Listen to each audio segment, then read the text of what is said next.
Welcome to our podcast. Today we're dissecting Law 07-2016 from the Sicilian region, which focuses on the training content for industrial underwater activities. Alex, can you give us a general overview of what this legislation addresses?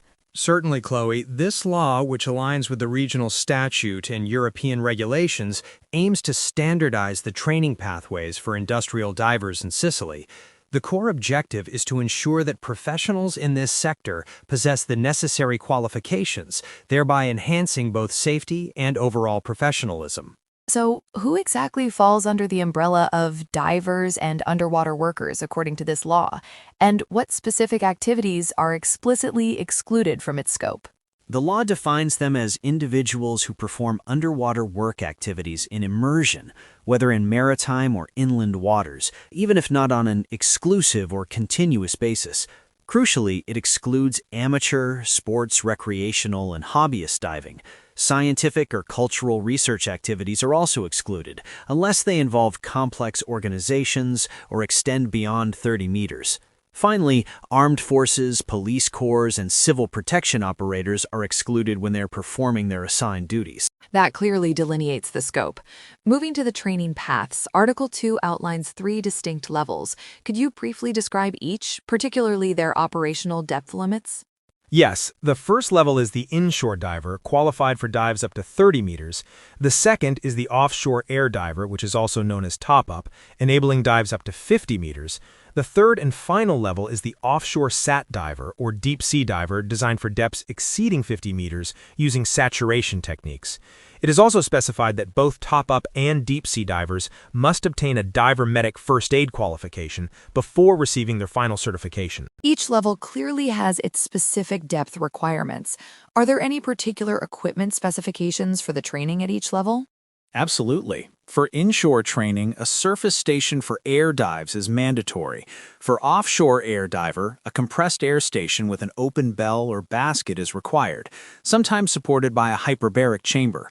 For the deep-sea diver level, the use of deep-sea facilities, including a closed bell and decompression chamber, is compulsory, with all equipment certified and maintained according to PVHO standards. Equipment for offshore air diver training must also adapt to the inshore level requirements, with additional specific equipment if operating beyond 30 meters. Regarding the promotion of training activities, Article 3 details the region's role.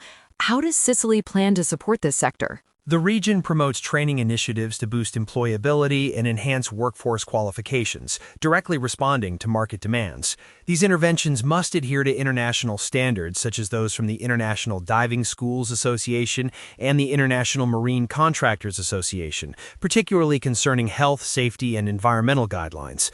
The courses can also receive funding from extra-regional sources like FSE funds, and the certificates issued are recognized across the entire European community. International recognition and employability are crucial aspects.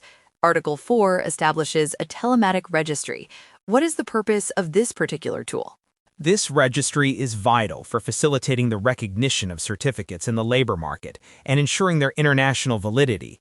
The Regional Department of Labor manages this online registry, which lists qualified professionals, their certification levels, and contact information. Registration is free upon request and leads to the issuance of a nominative card. Professionals who have obtained suitable titles from state institutions, public or accredited centers, even from other regions or recognized by European directives, can register, provided they meet the standards set by Sicilian law. So, an official register to truly value these professional skills. Finally, Article 5 covers the implementing and final provisions. What are the next steps for the law's implementation, and what are the financial considerations?